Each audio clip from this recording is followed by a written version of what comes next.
الحمد لله رب العالمين اللهم صل وسلم وبارك على نبينا محمد وعلى آله وصحبه أجمعين أما بعد فهذه الليلة هي الليلة 24 من شهر شعبان لعام 1435 من هجرة النبي صلى الله عليه وسلم. ندخل في الدرس السابع من دروس شرح الأصول الثلاثة للعلامة محمد بن عبد الوهاب رحمه الله ta'ala. Nous sommes le 21 juin 2014 et nous entrons dans le 7e cours de l'étude des trois fondements de l'imam Muhammad ibn Abd al-Wahhab rahimahullah ta'ala. La semaine dernière, nous sommes entrés dans le sujet de l'alliance et du désaveu, al-wala ou al-bara. Nous en avons vu les différentes catégories et ses jugements. Nous avons vu qu'il y a l'alliance et le désaveu entre les croyants et les mécréants. Elle a ses règles. Ensuite, il y a l'alliance et le désaveu entre les croyants eux-mêmes, ceux qui sont pieux et ceux qui sont pervertis par les péchés, les innovations et autres. Elle a ses règles également. On a vu qu'il est possible, il est même légiféré, d'aimer un croyant en fonction de sa foi et ses actes. Plus le croyant est pieux, plus il sera aimé. Nous avons vu, alaykoum salam, que chez les croyants, il y a deux catégories. Ceux qui sont aimés totalement, ce sont les prophètes, les pieux, les sahaba radiyallahu anhum, ceux qui ont suivi les prophètes parmi les savants de l'islam, de la sunna, non pas les savants de l'innovation. Ensuite, il y a ceux qui sont aimés en partie, mais qui sont aussi détestés en partie. Ce sont ceux parmi les croyants qui commettent des péchés qui n'excluent pas ces gens de l'islam, ils restent croyants. Ça peut être des péchés majeurs, des péchés mineurs, ça peut être des innovations qui n'arrivent pas au degré de la sortie de l'islam. Ces personnes-là doivent être aimées pour la base de la foi qu'elles ont, et en même temps, elles doivent être détestées en fonction de leurs péchés. Ensuite, nous avons vu la conduite que l'on doit avoir avec ces gens-là. Nous avons vu que nous devons prendre en considération 4 points importants qui sont les intérêts ou l'intérêt de la religion, l'intérêt du concerné, l'intérêt de celui avec qui il veut se conduire et il veut agir, celui qui commet les péchés parmi les croyants, et enfin l'intérêt des musulmans. À titre d'exemple, une personne commet un péché. Ce péché est grave.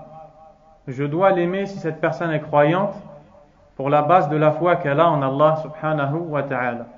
Et je dois la détester pour le péché qu'elle commet. Comment est-ce que je dois me conduire avec cette personne? La réponse va dépendre des 4 points que nous avons cités tantôt. Je dois regarder l'intérêt de la religion.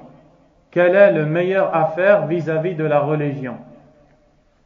Si vis-à-vis de la religion le meilleur est de montrer à cette personne l'animosité que j'éprouve pour elle et de cacher la base de l'amour que je dois avoir pour elle, alors c'est ce que je devrais faire en prenant compte des 3 autres aspects.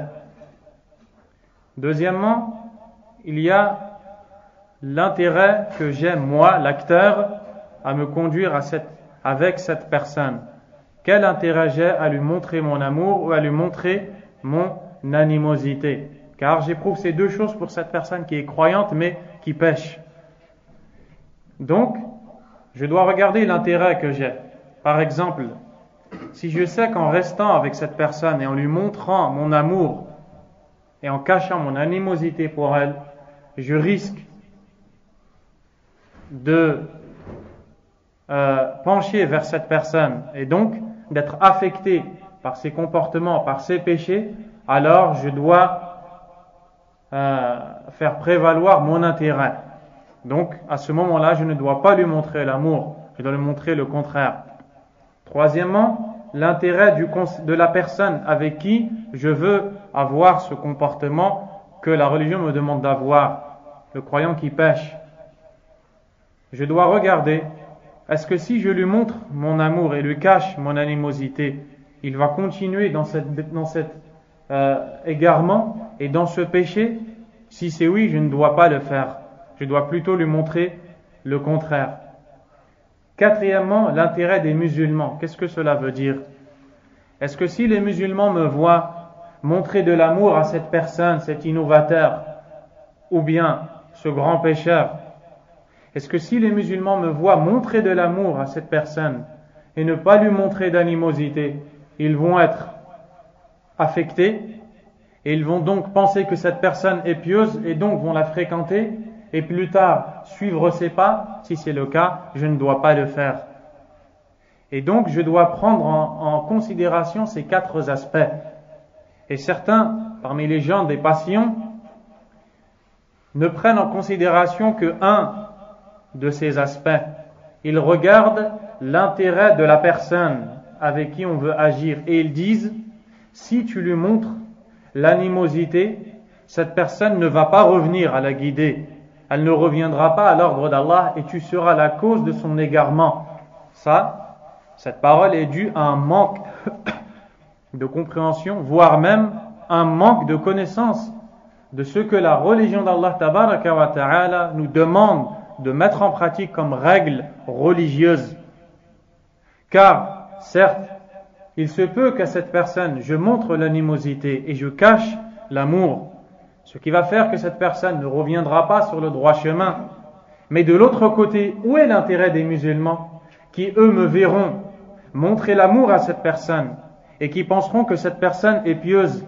Résultat, en voulant préserver cette personne, j'ai peut-être égaré 100 musulmans, car je suis peut-être un modèle, tu es peut-être un modèle, que ce soit à grande échelle, en tant qu'imam, prêcheur ou autre, ou à petite échelle. Tu es un exemple dans ta famille, dans le milieu dans lequel tu vis.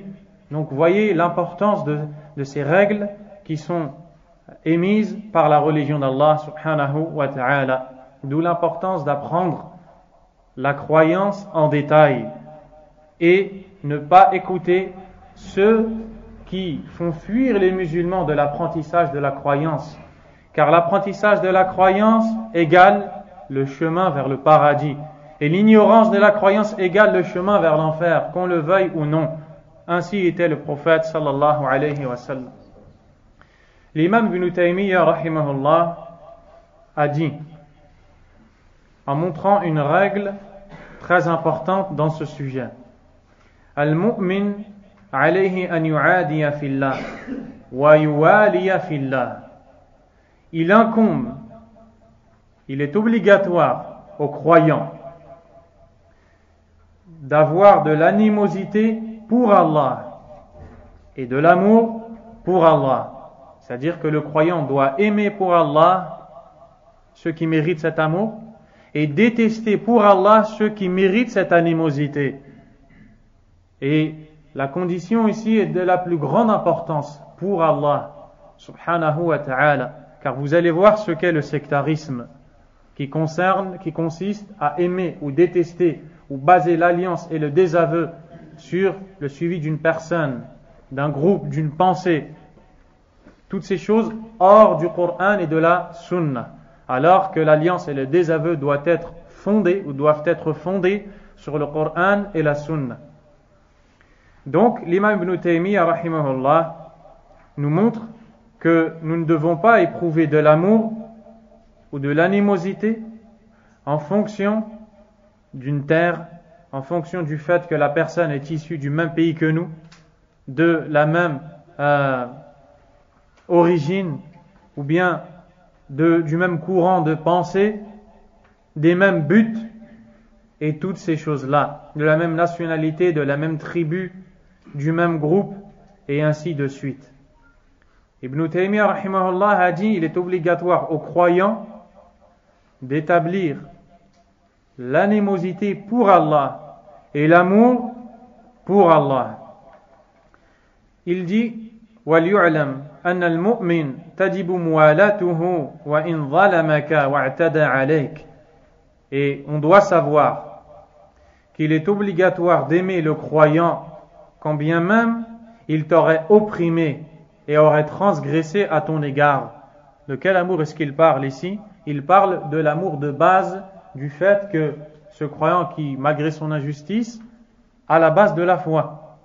C'est-à-dire que le musulman doit détester le croyant qui commet l'injustice à cause de son injustice. Mais tant que cette injustice ne l'exclut pas de l'islam et ne fait pas de lui un mécréant, il doit être aimé quand même en fonction de la foi qu'il a. Et après, comment on doit se conduire avec lui, c'est ce qu'on a vu précédemment.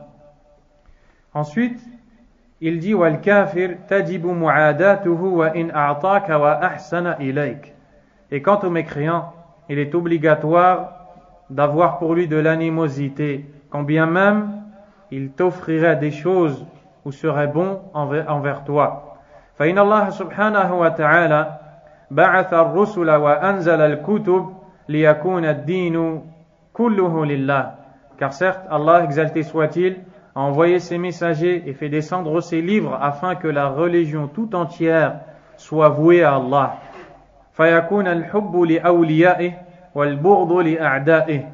Et que l'amour soit pour ses alliés et l'animosité pour ses ennemis.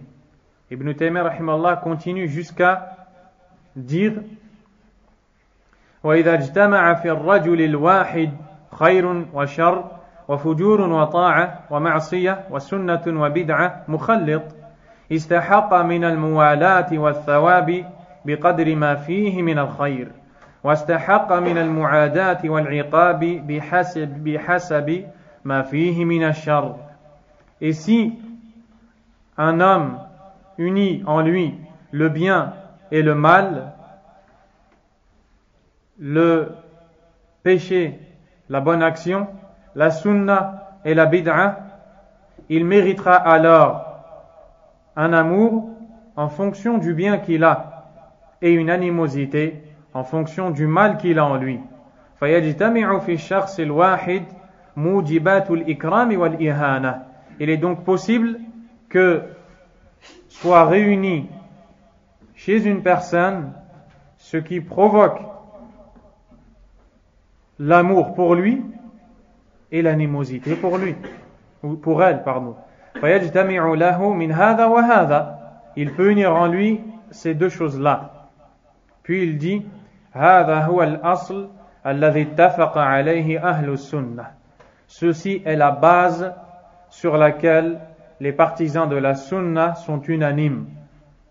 Ça fait partie des bases de la croyance des gens de la sunna de croire ce que l'on vient de citer. Ensuite, Ibn Taymiyyah rahimahullah cite une règle importante et dit من كان مؤمنا وجبت موالاته من أي صنف كان ومن كان كافرا وجبت معاداته من أي صنف كان ومن كان فيه إيمان وفيه فجور أعطي من الموالاة بحسب إيمانه ومن البغض بحسب فجوره. C'est donc la conclusion de ce qui a été dit tantôt. Il dit celui qui est croyant, il est obligatoire de l'aimer, peu importe de quelle partie il est issu. Les pécheurs, ceux qui font telle et telle chose. Et celui qui est mécréant, il est obligatoire d'avoir pour lui l'animosité, peu importe de quelle partie il est issu. Celui qui a en lui la foi et le péché, on doit lui donner l'amour qui correspond à sa foi et l'animosité qui correspond à son péché. Pour résumer, l'alliance et le désaveu entre les croyants, il faut savoir qu'il y a deux catégories de croyants, ceux qui sont aimés de façon totale, et deuxièmement, ceux qui sont aimés partiellement et détestés partiellement pour les raisons citées précédemment. Il reste une troisième partie, et j'espère que vous allez prêter attention car ce sont des règles qui vous permettent de rester ferme dans la croyance de la sunna. Cette troisième partie, ce sont les gens qui commettent des erreurs, des péchés, qui sont donc des péchés. On doit se désavouer et détester leurs péchés, mais pas les gens qui commettent ces péchés. Il existe une partie de gens qui commettent des péchés ou des erreurs qui emmènent à des péchés peut-être, mais ils sont pardonnés pour une raison que nous allons citer. Nous devons nous désavouer de ce péché, de cette erreur, et le détester, mais pas l'auteur ou l'acteur du péché ou de cette erreur. Qui sont ces gens? Ce sont ceux qui ont fait un effort d'interprétation et qui sont aptes à le faire. Parmi les savants qui ont réuni en eux les outils pour pouvoir faire un effort de réflexion dans les questions religieuses, mais cet effort de réflexion ne va pas forcément aboutir à la réponse correcte. Il se peut que cette personne va se tromper. S'il est avéré à travers les savants, non pas les ignorants, que cette personne a fait erreur, alors on doit se désavouer de l'erreur, mais pas de la personne, car elle est apte à faire cet effort de réflexion et elle sera même récompensée pour Allah subhanahu wa ta'ala pour l'effort qu'elle a fait et qu'elle a fourni. Et quant à l'erreur, elle sera pardonnée par Allah subhanahu wa ta'ala, car Allah azza wa jalla a dit La yukallifu Allahu nafsan illa wus'aha. Allah n'impose à une âme que ce qu'elle peut supporter. Et vous allez en voir la preuve, car il n'est pas permis dans le domaine de la croyance d'avancer des dires ou des paroles sans que ces dernières soient basées sur des preuves du Coran et de la Sunna. Et la preuve de ce qui est avancé ici, c'est le hadith dans l'histoire de Khalid ibn al-Walid radiyallahu anhu. Le hadith est rapporté par Ibn Umar radiyallahu anhu, il est authentique et c'est un hadith qui est connu. Dans cette histoire, le prophète sallallahu alayhi wa sallam a envoyé Khalid ibn al-Walid radiyallahu anhu vers la tribu de Banu Judayma afin de voir est-ce qu'ils sont musulmans ou non, est-ce qu'il faut les combattre ou non. Il les a envoyés vers eux. فَلَمْ يُحْسِنُوا أَنْ يَقُولُوا أَسْلَمْنَا فَقَالُوا صَبَأْنَا صَبَأْنَا. Et ils n'ont pas réussi à dire aslamna, nous sommes soumis, nous sommes musulmans. Ils ont plutôt dit saba'na. Le souci, c'est que saba'na veut dire nous avons apostasié. Et eux, pour eux, cette parole voulait dire nous sommes musulmans. Mais quand Khalid ibn al-Walid radiyallahu anhu est arrivé, il les a entendus dire nous avons apostasié. Apostasié, cela veut dire nous avons quitté l'islam. Nous avons changé de religion. Qu'est-ce qu'il a fait? Il les a tués. Radiyallahu anhu. Il les a tués, il s'est basé sur ce qu'il a vu. Il a entendu, on a apostasié. Et dans l'islam, l'apostat, il est exécuté. Avec les règles qui émanent d'Allah subhanahu wa ta'ala. Khalid radiyallahu anhu a compris qu'ils ont apostasié. Ibn Umar radiyallahu anhu a dit فَجَعَلَ خَالِدٌ يَقْتُلُ وَيَأْسَرُ وَدَفَعَ إِلَى كُلِّ رَجُلٍ مِنَّا أَسِيرَهُ. Khalid radiyallahu anhu a tué et fait prisonnier des gens. Et il a donné chaque prisonnier à une personne. Abdullah ibn Umar radiyallahu anhu n'a pas tué son prisonnier, naturellement. Car lui sait ce que veut dire saba'na. Et il sait que, il ne voulait pas dire saba'na, nous avons apostasié, mais il voulait dire nous sommes soumis. Et il a empêché tous ceux qui étaient avec lui de tuer leurs captifs, jusqu'à revenir au prophète sallallahu alayhi wa sallam. Et Abdullah ibn Umar radiyallahu anhu a dit فَذَكَرْنَا ذَلِكَ لِلنَّبِيِّ صلى الله عليه وسلم. Nous avons évoqué ce qui s'est passé au prophète alayhi salatu wassalam, qui a dit فَقَالْ اللهم إني أبرأ إليك مما صنع خالد ابن الوليد. اللهم إني أبرأ إليك مما صنع خالد ibn al-Walid. Oh Allah, je me désavoue auprès de toi de ce qu'a fait Khalid ibn al-Walid. Oh Allah, je me désavoue auprès de toi de ce qu'a fait Khalid ibn al-Walid. Rapporté par Al-Bukhari rahimahullah sous le chapitre Bab idha qada al-hakimu bi jawr aw khilaf ahli al-ilm fa huwa radd. Chapitre concernant le fait que si le juge émet un jugement qui relève de l'injustice ou dans lequel il contredit les gens de science, son jugement est rejeté, il n'est pas accepté. L'imam al-Dhahabi rahimahullah ta'ala, lorsqu'il a cité cette histoire dans son livre de biographie des gens pieux, Siyaru A'lam al-Nubala, a dit وَلِخَالِدْ اجْتِهَادُهُ وَلِذَلِكَ مَا طَالَبَهُ النَّبِيُّ صلى الله عليه وسلم بِدِيَاتِهِمْ. Et à Khalid, radiyallahu anhu, son effort d'interprétation. C'est d'ailleurs pourquoi le prophète alayhi salatu wassalam ne lui a pas demandé le prix du sang. Car dans l'islam, quand on tue par erreur, il y a le prix du sang à payer. Et ici, le prophète ne lui a pas demandé parce qu'il était apte à faire un effort d'interprétation. Il est donc excusé. Mais le prophète sallallahu alayhi wa sallam s'est désavoué de son acte, car l'acte en lui-même n'est pas bon.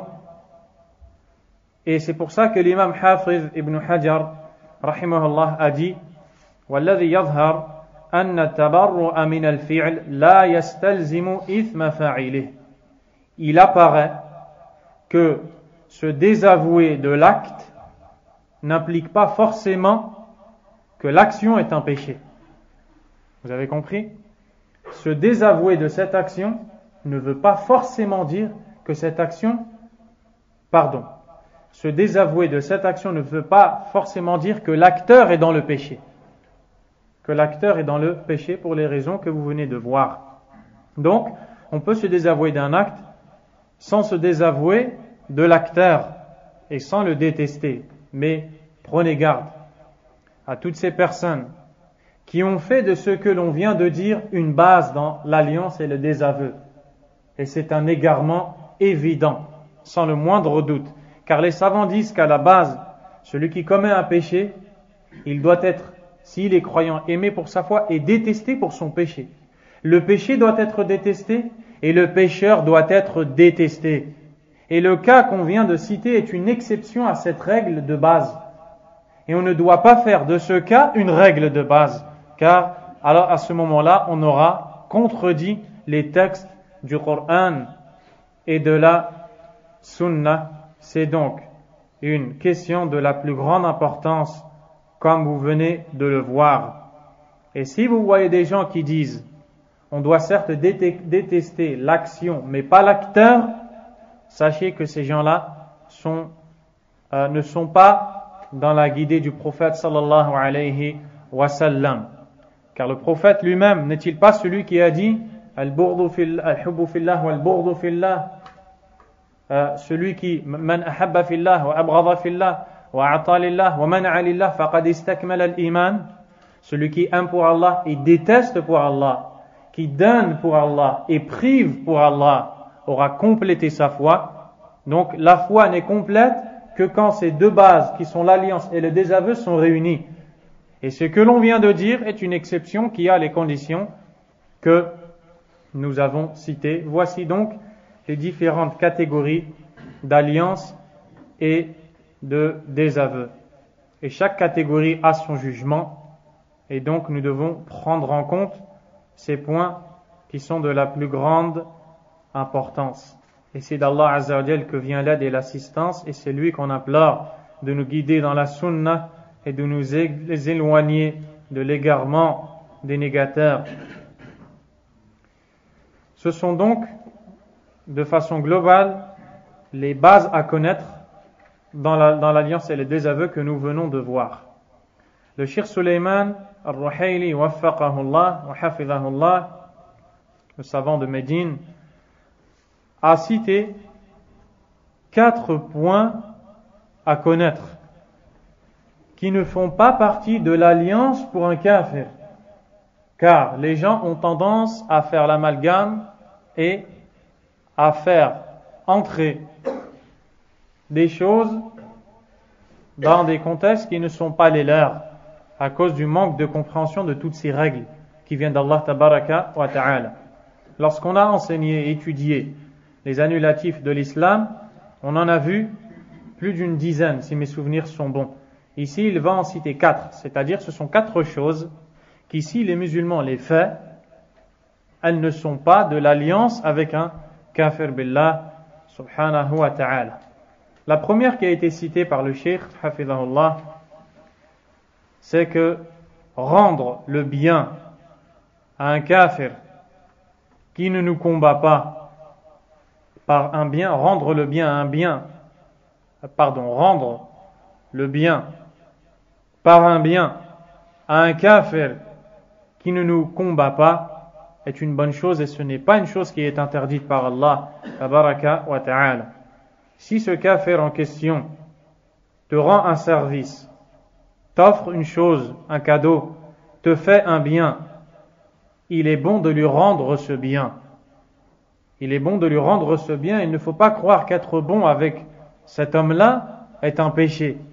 Car les gens mélangent ces questions. Et quand ils voient un musulman être bon envers un kafir qui n'est pas quelqu'un qui combat les musulmans et qui fait du bien à ce musulman qui lui a rendu ce bien, ils disent, regarde, il est l'ami des kuffars. Ça, c'est un manque de considérable de connaissance, de compréhension de ces sujets. Il est donc permis aux musulmans de rendre le bien par le bien et d'échanger les bonnes choses. Et Allah Azza wa Jalla a dit, et ce verset est dans Surat Al-Mumtahana, l'éprouvé, La yanhaakumullah anil ladhina lam yuqatilukum fid din wa lam yukhrijukum min diyarikum an tabarruhum wa tuqsitu ilayhim inna Allaha yuhibbul muqsitin. Ce qui veut dire approximativement, Allah ne vous interdit pas d'être bon et juste envers ceux qui ne vous combattent pas pour votre religion et qui ne vous font pas sortir de vos demeures. Et certes, Allah aime ceux qui sont équitables. Subhanahu wa ta'ala. Innama yanhaakumullah anil ladhina qataluukum fid din wa akhrajuukum min diyarikum wa dhaharu ala ikhrajikum an tawallawhum wa man yatawallahum fa'ulaika humuz zalimun. Allah ne vous interdit que d'être les alliés de ceux qui vous combattent dans votre religion et qui vous font sortir de vos demeures et qui aident les autres à vous faire sortir de vos demeures. Et celui qui agit ainsi, c'est-à-dire celui qui prend en allié ces gens-là, alors voici les injustes. Et les savants du comité permanent d'Arabie ont dit dans une réponse à une question qui leur a été posée dans ce sujet, ils ont dit, et d'ailleurs le Cheikh Suleiman wafaqahullah incite et encourage les étudiants à lire les fatawa de ces savants. Et d'ailleurs, pour information, leur site est traduit en français, www.alifta.net, alifta.net, net. Vous cliquez sur la partie française, vous cliquez dans recherche vos différentes questions et il y a de fortes probabilités que vous trouviez les réponses. Ces savants ont dit Ahsinu ila man ahsana ilaykum minhum ay min al-kuffar ghayr al-harbiyyin wa in kanu nasara fa idha ahdaw ilaykum hadiyatan mubaha fakafi'uhum 'alayha wa qad qabila an-nabiy sallallahu alayhi wa sallam al-hadiyata min 'azim ar-rum wa huwa nasrani wa qabila al-hadiyata min al-yahud. Soyez bons, ce sont eux qui le disent, soyez bons envers ceux qui sont bons envers vous parmi eux, c'est-à-dire les kuffars qui ne nous font pas la guerre. Même si ces derniers sont chrétiens, s'ils vous offrent un cadeau qui est licite, alors rétribuez-les. Et le prophète sallallahu alayhi wa sallam a certes accepté un cadeau de la part de l'empereur des Roms, les Romains, qui étaient chrétiens. Il a même accepté un cadeau des Juifs, sallallahu alayhi wa sallam. L'imam Ibn Hajar rahimahullah ta'ala a dit البر والصلة والإحسان لا يستلزم التحاب والتواد المنهي عنه. C'est-à-dire, la bonté, entretenir le lien et être bienfaisant sont des choses qui n'impliquent pas forcément l'amour qui est interdit. Comprenez? Être bon envers ces gens-là dans les situations qui ont été citées ne veut pas dire que ces gens sont aimés, forcément. Et donc, vous comprenez l'erreur de ceux qui disent, quand ils voient un croyant faire un bien à une de ces personnes-là, que ce croyant les aime. C'est une erreur, c'est un manque de compréhension. Ensuite, il y a également, à travers ce bon comportement, une incitation au kafir à rentrer dans l'islam et à adopter, à adhérer à cette religion. Et c'est avec les bons comportements que beaucoup de gens se sont convertis à l'islam, dans la condition que ces comportements ne dépassent, ne transgressent pas les limites fixées par Allah subhanahu wa ta'ala. Deuxièmement, c'est ce qu'a dit Cheikh Al-Fawzan waffaqahullah dans son commentaire des illuminatifs de l'islam. Souvenez-vous, ceux qui étaient là, il dit que rendre le bien à un kafir qui t'a fait du bien, il y a en cela une fierté pour le musulman. C'est-à-dire que le musulman ne doit pas se sentir redevable à un kafir. Si le kafir lui fait un bien, il doit lui rendre ce bien. Comme ça, il ne se sent pas redevable envers ce kafir. Il ne sent pas qu'il a une dette envers lui. Un des grands imams de la sunna, et qui est un imam de l'école de l'imam Malik rahimahullah, qui est l'imam al-Qarafi, a une parole importante dans ce sujet. Il dit: نبرهم بكل أمر لا يكون ظاهره يدل على مودات القلوب ولا على تعظيم شعائر الكفر. Nous sommes bons envers eux avec toute chose qui ne fait pas aimer ces gens-là. Tout ce qui est permis et qui n'amène pas à aimer ces gens-là et à éprouver pour eux de l'amour du cœur. Ou bien, toute chose qui ne pousse pas à aimer ces personnes, et également qui ne pousse pas à glorifier les emblèmes du kufr, de la mécréance. Les emblèmes de la mécréance. Les choses qui relèvent du kufr, leurs fêtes, leurs lieux de culte, et les emblèmes qui sont propres à ces gens-là. فَمَا أَدَّى إِلَى أَحَدِ هَاتَيْنِ امْتَنَعَ وَصَارَ مِنْ قِبَلِ مَا نُهِيَ عَنْهُ. Si une chose que l'on fait amène à une de ces deux choses précitées, qui sont les aimer avec le cœur ou glorifier leurs emblèmes, alors cela devient l'alliance interdite par la religion d'Allah. Jusqu'à ce qu'il dit: وَأَمَّا مَا أُمِرَ بِهِ مِنْ بِرِّهِ مِنْ غَيْرِ مَوَدَّةٍ بَاطِنِيَّةٍ كالرفق بضعيفهم وإطعام جائعهم وإكساء عاريهم ولين القول لهم على سبيل التلطف لهم والرحمة لا على سبيل الخوف والذلة واحتمال أذيتهم في الجوار لطفا منا بهم والدعاء لهم بالهداية وأن يجعلوا من أهل السعادة ونصيحتهم في جميع أمورهم في دينهم ودنياهم وحفظ غيبتهم إذا تعرض أحد لأذيتهم وصون أموالهم وعيالهم وأعراضهم وجميع حقوقهم ومصالحهم وأن يعانوا على دفع الظلم عنهم وإيصالهم جميع حقوقهم إلى قوله وينبغي لنا أن نستحضر في قلوبنا ما جبلوا عليه من بغضنا. Et puis il nous dit, rahimahullah, quant à ce qu'on a eu l'ordre de faire envers ces gens-là, comme bonté, qui n'attire pas l'amour dont on vient de parler, intérieur, comme la douceur envers le faible parmi eux, le fait de nourrir l'affamé parmi eux, de vêtir le dévêtu, d'être doux dans les paroles, non pas en humiliation devant eux, mais plutôt dans le but de les attirer vers l'islam. Le fait de supporter leurs nuisances, par exemple les nuisances du voisin, le fait d'invoquer Allah pour eux en demandant à Allah de les guider et de faire d'eux des musulmans, des gens de la joie, le fait de les conseiller dans leur religion, dans leur bas monde, corriger leurs fausses croyances, les appeler à l'islam, les corriger aussi dans leur bas monde, le fait de préserver leur honneur en leur absence, si on cherche à porter atteinte à leur honneur, par exemple, ton voisin kafir qui ne te fait pas de mal, qui ne te combat pas dans ta religion, lorsque il s'absente, on essaye d'entrer dans sa maison pour s'emparer de ses biens. Le fait de défendre cette maison n'est pas une chose qui est interdite.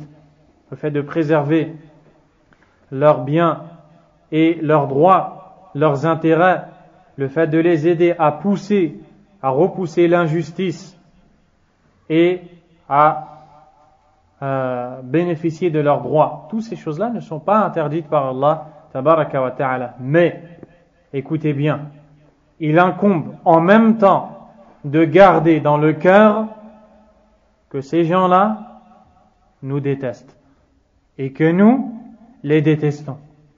Ça, c'est ce qui tient l'équilibre dans toutes ces choses-là. Le fait de les détester ne veut pas dire être injuste. Notre but, c'est que ces gens-là entrent au paradis, sortent de la mécréance. Comprenez? Et c'est très important.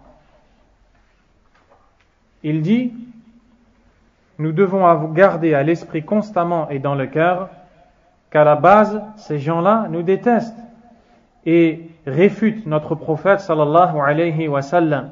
Et s'il pouvait nous effacer, il le ferait.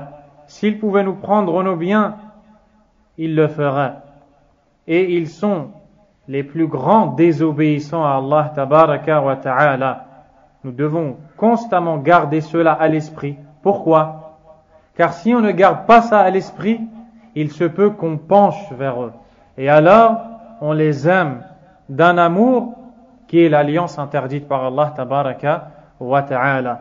Donc ce qui permet de bien se conduire avec eux, sans pour autant glisser dans ce terrain épineux, c'est de garder à l'esprit que ce sont des kuffars, qu'ils mécroient en Allah tabaraka wa ta'ala jour et nuit, qu'ils adorent un autre qu'Allah subhanahu wa ta'ala.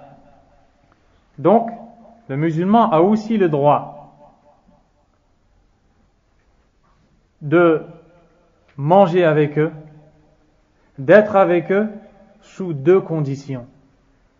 La première, être à l'abri de la tentation. Celui qui n'est pas à l'abri de la tentation ne doit pas s'approcher d'eux. C'est-à-dire, celui qui n'est pas à l'abri de les aimer, puis de les suivre, puis peut-être de devenir comme eux, il ne doit pas s'approcher d'eux. Et c'est une chose qui est très importante. Et combien sont les musulmans qui n'ont pas appris ces choses-là, qui ont fréquenté ces gens et qui ont été touchés par leur bon comportement en apparence et qui ont apostasié de la religion d'Allah tabaraka wa ta'ala et sont devenus comme ces gens-là. Et lorsqu'on leur demande, ils disent, ces gens-là sont meilleurs que vous dans le comportement. Parce qu'ils n'ont pas pris en considération ces choses-là. Ils ne les ont même pas apprises. Et leurs prêcheurs les ont égarés de ces choses-là, en réalité. Deuxième condition, adamul mawaddati wal mahabba. Le fait de ne pas les aimer, de ne pas éprouver d'amour pour ces gens-là. Tu es commerçant. Il y a à côté de toi des gens qui ne sont pas musulmans. Est-ce qu'on va te dire que tu n'as pas le droit du tout de t'asseoir avec eux? Non.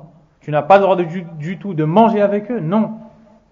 Tu as le droit si ces deux conditions sont respectées.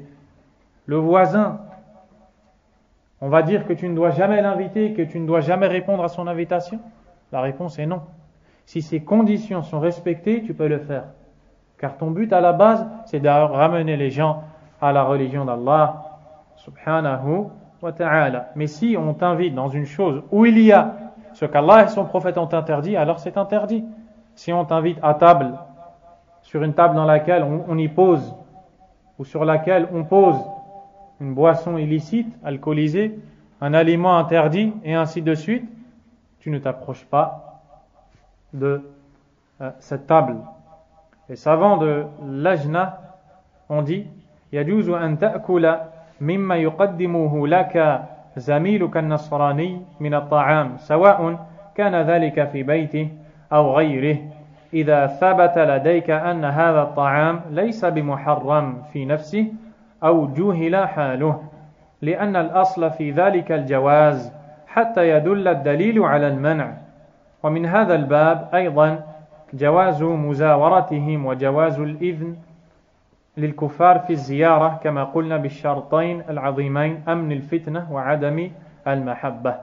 Il est également permis aux musulmans de manger ce que son collègue, par exemple de travail, lui offre comme nourriture, même s'il est chrétien, à condition que cette nourriture soit halal, licite. Il lui est permis d'accepter ce don de cette nourriture, que ce soit chez lui ou en dehors, chez lui le chrétien ou en dehors, tant que cette nourriture est licite ou au moins on ignore d'où vient cette chose, c'est-à-dire on ne sait pas s'il l'a volée ou non, car à la base les nourritures sont licites jusqu'à preuve du contraire. Tu ne dois pas dire avec quel argent est-ce que tu as acheté cette nourriture, où est-ce que tu l'as acheté, tu ne dois pas faire tout ça. Par contre, si tu as une preuve qu'effectivement il a acheté, il a une chose qui est interdite, à ce moment-là, tu t'abstiens. Il est également permis de leur rendre visite et d'accepter qu'ils nous rendent visite avec, encore une fois, ces deux conditions. Et le prophète sallallahu alayhi wa sallam a déjà rendu visite à des malades parmi les gens du livre. Il a même rendu visite à un jeune juif qui était sur le point de mourir. Et cette visite a été la cause de l'islam de ce jeune juif. Et c'est ce qui est voulu. Par contre, si c'est pour être son ami, cela n'est pas permis. Cela n'est pas permis par Allah tabaraka wa ta'ala. Et il ne faut pas faire tout ce qui est interdit par Allah subhanahu wa ta'ala. Comme par exemple, si il nous invite dans une occasion dans laquelle il y a la mixité, les hommes et les femmes sont mélangés, il n'est pas permis de s'y rendre. Si il nous invite dans un endroit où la musique est écoutée, il n'est pas permis de s'y rendre, et ainsi de suite. Donc voici ce qui est en relation avec ce premier point, qu'il est permis d'être bon avec eux avec les conditions citées. Le deuxième point, il est permis d'échanger avec les kuffars les utilités qui sont licites, les expériences, du matériel ou autre. Il est permis d'avoir des échanges avec eux dans ce qui est licite. Il est permis aux musulmans d'acheter au kafir, de lui vendre, de lui donner et ainsi de suite, de prendre de lui son expérience, d'étudier chez lui une science mondaine qui est utile pour le musulman ou pour les musulmans, de se faire soigner chez eux et toutes ces choses-là. L'imam al-Bukhari rahimahullah a cité un chapitre qui a pour titre Bab al-Shira ou al-Bay' ma'al mushrikin wa ahli al-harb, chapitre l'achat et la vente avec les associateurs et ceux qui combattent les musulmans. Puis il a ramené dans sous ce chapitre, selon Abdurrahman, le fils de Abu Bakr radiyallahu anhu, qui a dit: Kunna ma'an nabi sallallahu alayhi wa sallam, faja'a rajulun mush'an ay tawil bighanamin yasuquha, faqala an-nabi sallallahu alayhi wa sallam bay'an am 'atiyah, هذا الرجل مشرك جاء يسوق غنمه فقال النبي صلى الله عليه وسلم بيعا أم عطية أو قال أم هبة فقال بل بيع إذا أردتم أن تأخذوا شاة فللبيع فاشترى منه النبي صلى الله عليه وسلم شاه. Donc, Abdurrahman ibn Abi Bakr radiyallahu anhu nous dit, un homme long ou un homme grand est venu au prophète sallallahu alayhi wa sallam avec un troupeau qu'il conduisait. Le prophète alayhi salatu wa sallam lui a dit, est-ce pour la vente ou pour le don? Est-ce que tu veux nous vendre ces bêtes ou bien est-ce que tu veux nous les donner? Donc on voit qu'il est permis de les acheter et de prendre le don. Cet homme est associataire. Et le prophète alayhi salatu wa sallam lui pose cette question. L'homme lui dit, bal bay'. C'est plutôt pour la vente. Et le prophète alayhi salatu wa sallam lui a acheté une bête. Il lui a acheté un mouton. C'est pourquoi les savants ont dit qu'il est permis d'acheter, de vendre avec eux. Cela n'a rien à voir avec l'alliance qui est interdite par Allah tabaraka wa ta'ala. Par contre, il n'est pas permis de leur vendre quelque chose qui va servir à faire un mal aux musulmans. Il n'est pas permis de leur donner, de leur vendre quelque chose dont ils vont se servir pour faire du tort à un musulman ou à des musulmans. C'est une chose à prendre en compte. Troisième point qu'il est permis de faire avec ces gens-là, il est permis aux musulmans de montrer en apparence l'alliance à ces gens-là dans le cas de la nécessité. Qu'est-ce que cela veut dire? Donc, on va le voir. À condition que le cœur du croyant soit apaisé par la foi et ne soit pas habité de l'amour pour ces gens-là. Et nous avons dit en cas de nécessité. Et c'est ce qui est cité dans la parole d'Allah tabaraka wa ta'ala. La yattakhidhil mu'minuna al-kafirina awliya min dunil mu'minin wa man yaf'al dhalika falaysa min Allahi fi shay illa an tattaqu minhum tuqah.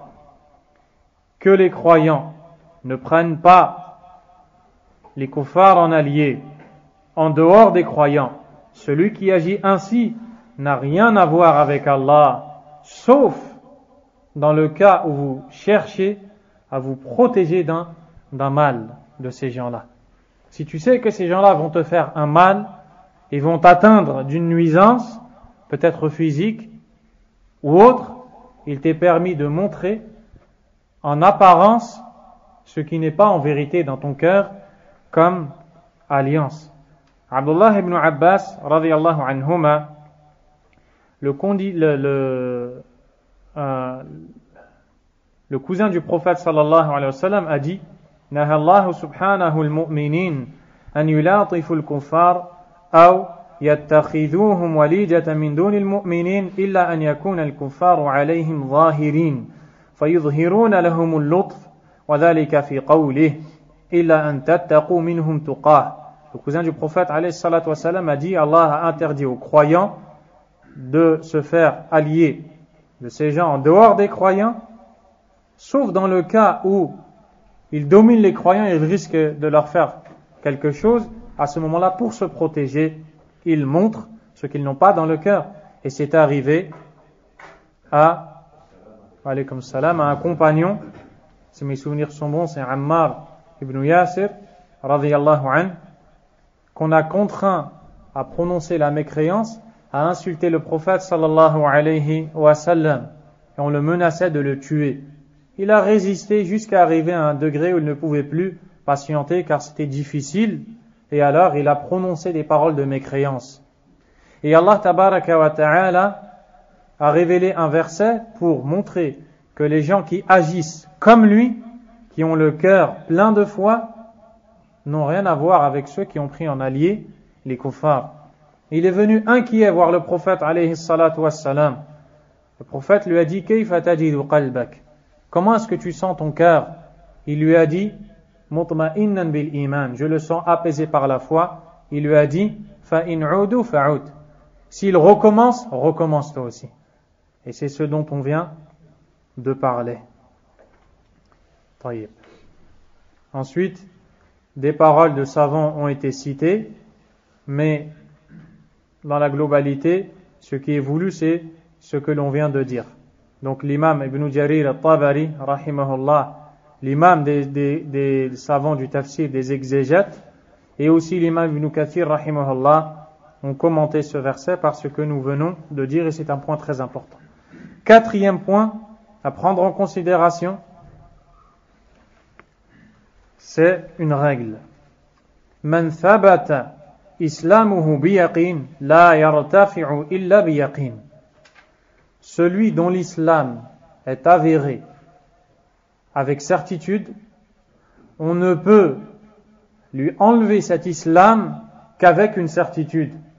C'est-à-dire, si tu es convaincu et tu sais qu'ici tous ces gens-là sont musulmans, tu en es certain, il n'y a pas de doute. Il est avéré que ces gens sont musulmans. On ne peut dire d'une de ces personnes qu'elle quitte l'islam qu'avec une chose certaine, mais pas avec un doute. Je pense qu'il a fait telle et telle chose, je pense qu'il a dit telle et telle parole, donc c'est dangereux, peut-être qu'il a quitté l'islam. On ne doit pas faire comme ça. Celui dont l'islam est avéré avec certitude, il ne sort de l'islam qu'avec certitude. Donc, s'il commet un acte qui peut être de la mécréance, mais qui peut être un péché majeur et qui n'est pas de la mécréance, on doit rester sur la base, c'est que c'est un péché majeur et qu'il n'est pas mécréant. C'est une chose qui est très importante, car c'est dans ces domaines-là que les gens du takfir, les gens, les khawarij, ceux qui incitent les musulmans à faire le mal, à tuer les innocents, à faire exploser des bombes et à faire toutes ces choses-là qui sont interdites par Allah tabaraka wa ta'ala, c'est dans ce domaine-là que ces gens ont glissé. Et c'est ici qu'ils se sont égarés du chemin d'Allah subhanahu wa ta'ala. Donc si une personne commet un acte qui pourrait être de la mécréance, mais qui pourrait ne pas être de la mécréance, on doit rester sur la base. Vous avez vu Hatib ibn Abi Balta'a, le compagnon qui a fait ce qu'on a vu dans l'histoire, où il a remis une lettre à Quraysh pour informer Quraysh que ces gens-là, que le prophète va aller les attaquer, alayhi salatu wassalam. Comment est-ce que le prophète s'est conduit envers lui? Cet acte peut être de la mécréance, mais il est resté sur la base. Il lui a d'abord demandé, pourquoi est-ce que tu as fait ça? Et quand il lui a dit, j'ai fait ça, non pas parce que j'ai apostasié de l'islam ou parce que je suis un hypocrite, mais et il a cité l'intérêt mondain pour lequel il a fait cette chose. Le prophète l'a laissé sur son islam. Donc quand il y a une question ambiguë, on doit rester sur la base qui est l'islam, comme l'a fait le prophète Mohammed sallallahu alayhi wa sallam. Car sinon, on va s'égarer et rendre mécréants beaucoup de musulmans. Et c'est dans cet égarement qu'est tombée cette partie de personnes qui penchent vers cette croyance du takfir, wal'iyadhu billah, qu'Allah tabaraka wa ta'ala nous en préserve. Donc voici en ce qui concerne le sujet de l'alliance et du désaveu. Et l'auteur, rahimahullah, en a terminé. L'auteur avait cité pour preuve le verset que l'on a vu, et ensuite il dit i'lam arshadakallahu li ta'atih. Maintenant il passe à la troisième introduction. On a dit qu'il y a 3 introductions dans cet écrit. À partir de maintenant il passe à la troisième introduction. i'lam arshadakallahu li ta'atih أن الحنيفية ملة إبراهيم أن تعبد الله وحده مخلصا له الدين وبذلك أمر الله جميع الناس وخلقهم لها كما قال تعالى وما خلقت الجن والإنس إلا ليعبدون ومعنى يعبدون يوحدون. Il dit, sache qu'Allah t'oriente vers son obéissance. Donc on voit encore une fois la sagesse de l'auteur dans son prêche. Il invoque Allah tabaraka wa ta'ala en la faveur de celui qui le lit pour attirer son cœur à accepter le conseil qui va suivre. Il lui dit que la religion pure, la religion d'Ibrahim alayhi salam, est d'adorer Allah en lui vouant un culte exclusif. C'est ce qu'Allah a ordonné à l'ensemble de l'humanité et c'est dans ce but qu'il l'a créé. La preuve en est la parole d'Allah tabaraka wa ta'ala, c'est donc la traduction, et je n'ai créé les djinns et les hommes que pour qu'ils m'adorent. Le sens de pour qu'ils m'adorent est pour qu'ils n'adorent que moi exclusivement. Ibn Taymiyyah, Muhammad ibn Abdul Wahhab, rahimahullah ta'ala, va passer à un autre point. Il va nous expliquer ce qu'est la Hanifiyya. Pourquoi? La Hanifiyya, qui a été ici traduit comme étant la religion pure, mais on va la traduire en détail, inshallah ta'ala. C'est ce qu'Allah nous a demandé de suivre dans le Coran. Et c'est la religion de tous les prophètes, parmi lesquels le père des prophètes, Ibrahim, alayhi salam. C'est le fait d'être voué à Allah subhanahu wa ta'ala. Pourquoi? Et il nous dit, la religion d'Ibrahim est d'adorer Allah en lui vouant un culte exclusif. Pourquoi ici il nous dit la religion d'Ibrahim, alors que c'est la religion de tous les prophètes? Ce qu'on appelle la Hanifiyya, c'est la religion de tous les prophètes. Mais ici, il nous cite particulièrement le prophète Ibrahim, alayhi salam. Vous allez le voir, inshallah, tabaraka wa ta'ala. Mais avant, qu'est-ce que veut dire Al-Hanifiyya? Al-Hanifiyya vient du terme Hanaf. Et le terme Hanaf, dans la langue arabe, signifie le fait de se pencher. C'est pourquoi on dit d'un homme qui est boiteux ou qui lorsqu'il marche est penchant, rajulun ahnaf. On dit de cet homme il est ahnaf et on retrouve les mêmes lettres. Pourquoi? Parce que son corps penche. Et Al-Hanifiyya, la religion d'Ibrahim alayhi salam, c'est le fait de pencher vers le monothéisme en quittant le polythéisme. Ça a été appelé Hanifiyya car celui qui n'adore qu'Allah tabaraka wa ta'ala est celui qui penche vers Allah azza wa jal avec ses croyances, ses paroles et ses actions. Et par conséquent, il s'écarte du polythéisme et il s'en éloigne. C'est pour ça qu'on a appelé la religion d'Ibrahim, le monothéisme, on l'a appelé Hanifiyya. Ensuite, la Hanifiyya consiste à s'éloigner de l'association à Allah du polythéisme et à ne vouer le culte qu'à Allah tabaraka wa ta'ala. Maintenant, la réponse à la question pourquoi particulièrement il dit la Hanifiyya, qui est la religion d'Ibrahim, est d'adorer Allah jusqu'à la fin de ses dires, de ses paroles. Pourquoi? La réponse, premièrement, car à l'époque, les kuffars de Quraysh, les juifs, les chrétiens, tous s'affiliaient à Ibrahim et tous disaient qu'ils suivaient Ibrahim. Les juifs le disaient, les chrétiens le disaient et les kuffars de Quraysh, à un point où quand le prophète sallallahu alayhi wa sallam a conquis la Mecque et a ouvert la porte de la Kaaba dans laquelle il est entré, il a trouvé sur les murs de la Kaaba qu'on y avait dessiné Ibrahim alayhi salam avec son fils Ismaïl en train de faire le tirage au sort que faisaient les kuffars de l'époque, qui est de l'association, du shirk. On appelle ça en arabe al-istiqsam ou bil-azlam. Cela consistait à prendre des lances ou des flèches et sur chaque lance, quand ils voulaient se rendre dans un endroit, ils écrivaient « Vas-y ». Sur l'autre « N'y va pas ». Sur l'autre abstiens-toi. Ou bien, je ne sais pas. Et il faisait un tirage au sort, et s'il prenait la flèche, vas-y, ils y allaient. Vas-y pas, ils n'y allaient pas.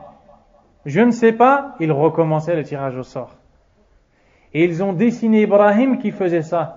Wal'iyadu billah. Et il prenait aussi des oiseaux et les lâchait. Si l'oiseau partait en direction de là où il voulait se rendre, ils y allaient. S'il partait dans une direction contraire, ils s'abstenaient d'y aller. Et donc, on voit ici qu'ils ont dit que Ibrahim faisait ça. Wal'iyadu billah. Allah Azza wa Jal a dit au prophète sallallahu alayhi wa sallam de suivre la vraie religion d'Ibrahim, qui n'est ni juif, ni chrétien, ni associateur, mais qui est soumis à Allah subhanahu wa ta'ala. C'est pour ça qu'Allah, dans le Coran, nous demande de suivre la Hanifiyya d'Ibrahim. Deuxièmement, Ibrahim alayhi salam est un prophète qui est le deuxième meilleur prophète, et à travers lequel Allah Azza wa Jal a légiféré des choses qui ne cessent d'être en vigueur ou qui ne cessent d'être valides, comme la circoncision, ou bien le tawaf, la circumambulation autour de la Kaaba. Tous ces actes ont été légiférés par Allah Azza wa Jal avec son prophète Ibrahim alayhi salam. Il a donc instauré des choses qui ont été légiférées par Allah Azza wa Jal, dans lesquelles il doit être notre modèle. Sallallahu alayhi wa sallam. Et c'est également le père des prophètes. Donc cette Hanifiyya, cette religion d'Ibrahim, c'est le fait de ne vouer l'adoration qu'à Allah exclusivement. Subhanahu wa ta'ala.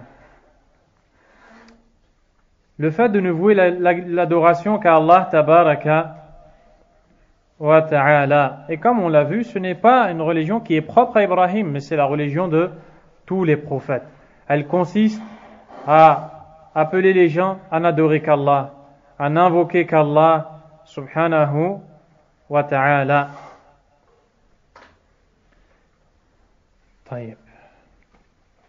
Et Allah Azza wa Jalla a dit ثم أوحينا إليك أن اتبع ملة إبراهيم حنيفا ولم يكن من المشركين. Puis on t'a révélé de suivre Ibrahim qui était Hanif. Hanif, c'est celui qui n'adore qu'Allah tabaraka wa ta'ala et qui s'éloigne de l'adoration de tout autre qu'Allah subhanahu wa ta'ala. C'est donc l'ordre qu'il a reçu d'Allah Azza wa Jal. Quant à l'adoration, l'ibada, le fait d'adorer Allah tabaraka wa ta'ala, lorsque les savants définissent l'adoration, ils lui donnent deux sens. Le premier sens qu'ils donnent est en relation avec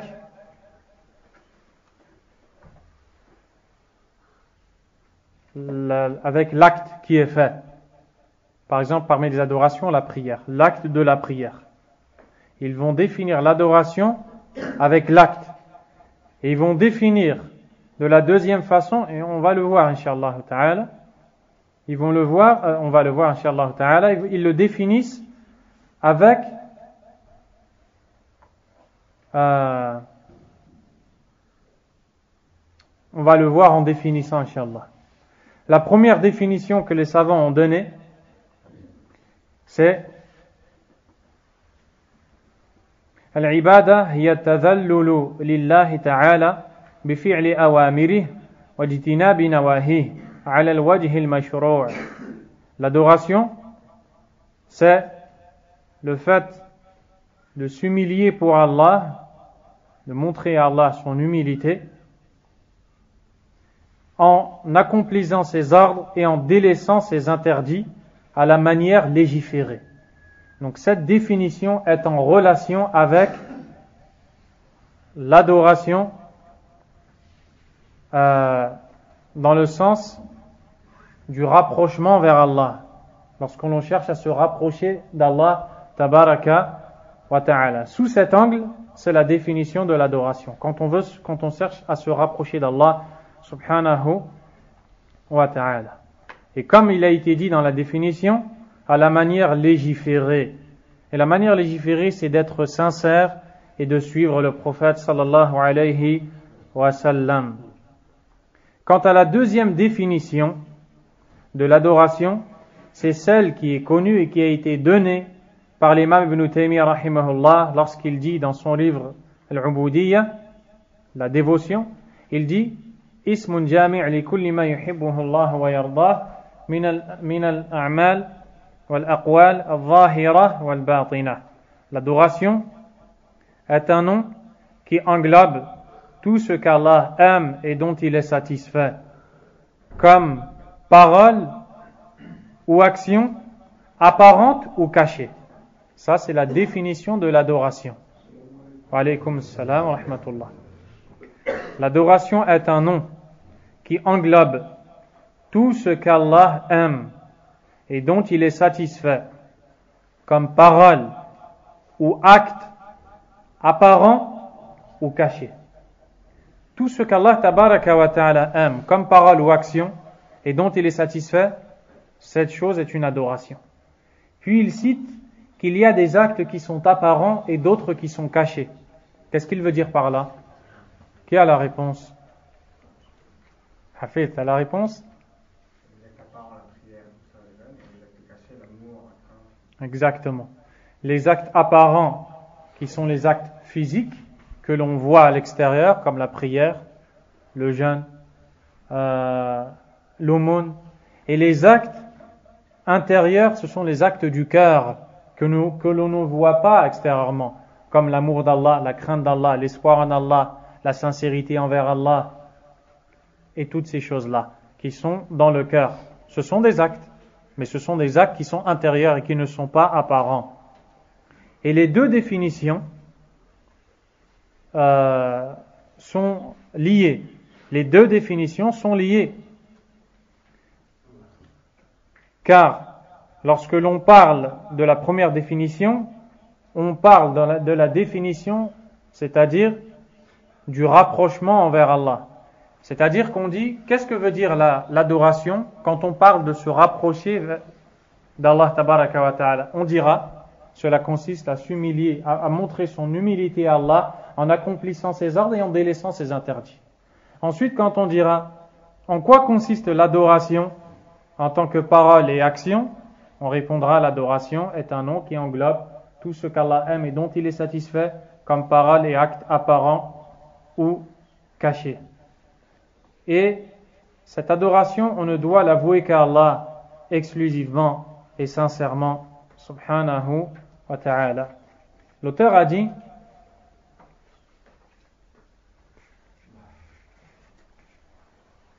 وَبِذَلِكَ أَمَرَ اللَّهُ جَمِيعَ النَّاسِ وَخَلَقَهُمْ لَهَا. C'est ce qu'Allah a ordonné à l'ensemble de l'humanité, et c'est dans ce but qu'il l'a créé. Et donc ensuite il prend pour preuve la parole d'Allah tabaraka wa ta'ala, la traduction, et je n'ai créé les djinns et les hommes que pour qu'ils m'adorent. Et dans la traduction il manque et je n'ai créé les djinns et les hommes que pour qu'ils m'adorent. Allah tabaraka wa ta'ala a ordonné à toute l'humanité de l'adorer seul et sans associé. Subhanahu wa ta'ala, tous les enfants d'Adam, depuis que la terre a été créée jusqu'à son anéantissement, tous les enfants d'Adam ont l'ordre de vouer l'adoration à Allah subhanahu wa ta'ala. Allah nous a créés dans le but de l'adorer, comme dans le verset que l'on vient de lire. Et l'adoration a deux aspects. Il y a l'adoration qui est légiférée par Allah Azza wa Jal. Il y a l'adoration que l'on pourra appeler universelle. Qu'est-ce que l'on veut dire par là? C'est-à-dire que nous sommes tous des serviteurs d'Allah Azza wa Jal de façon universelle, de manière générale. Nous sommes tous des serviteurs d'Allah subhanahu wa ta'ala. Nous avons tous besoin de sa subsistance. On ne peut pas se passer de lui. Si il arrête de créer pour nous la nourriture, on mourra. S'il arrête de nous donner l'eau, on mourra. Dans ça, nous sommes des serviteurs d'Allah. C'est ce qu'on appelle l'adoration universelle. Et l'adoration pour laquelle Allah nous a créés, c'est l'adoration dans la religion, celle qu'il nous a ordonné de mettre en pratique. Car la première ne nous a pas ordonné de la mettre en pratique, car on est forcément dans cette dernière. On est forcément dans le besoin d'Allah Azza wa Jal. Aucune personne ne peut se sauver dans un endroit qui n'appartient pas à Allah. Aucune personne ne peut manger une nourriture qui n'est pas issue ou qui n'émane pas d'Allah Azza wa Jal. Aucune personne ne peut fuir de la création d'Allah Azza wa Jal. Ce n'est pas ça qu'Allah nous demande. Allah Tabaraka wa Ta'ala nous demande de venir vers lui par son adoration religieuse. Subhanahu wa Ta'ala. Cette adoration religieuse est celle pour laquelle il nous a créés. Et c'est celle qu'il nous a ordonné de mettre en pratique. Subhanahu wa ta'ala. Puis l'auteur a expliqué, il dit wa ma'na ya'budun yuwahhidun. Le sens dans le verset 2, que pour qu'il m'adore, est pour qu'il n'adore que moi exclusivement. C'est-à-dire qu'il m'unifie d'un culte sincère, qu'il n'adore que moi, et qu'il ne voue le culte qu'à moi et à personne d'autre. Je n'ai créé les djinns et je n'ai créé les djinns et les hommes que pour qu'ils m'adorent. Il ne suffit pas d'adorer Allah Tabaraka wa Ta'ala et d'adorer un autre avec lui, que pour qu'il m'adore. Car celui qui adore Allah Azza wa Jal et qui voue l'adoration en même temps à un autre est un mushrik, un associateur. Il n'est pas monothéiste, il n'est pas accepté chez Allah Subhanahu wa Ta'ala. Donc Allah dans ce verset nous a montré la sagesse pour laquelle il nous a créés. Et dans de nombreux versets, Allah nous cite et nous dit, par exemple, وَقَضَى رَبُّكَ أَلَّا تَعْبُدُوا إِلَّا إِيَّاهُ.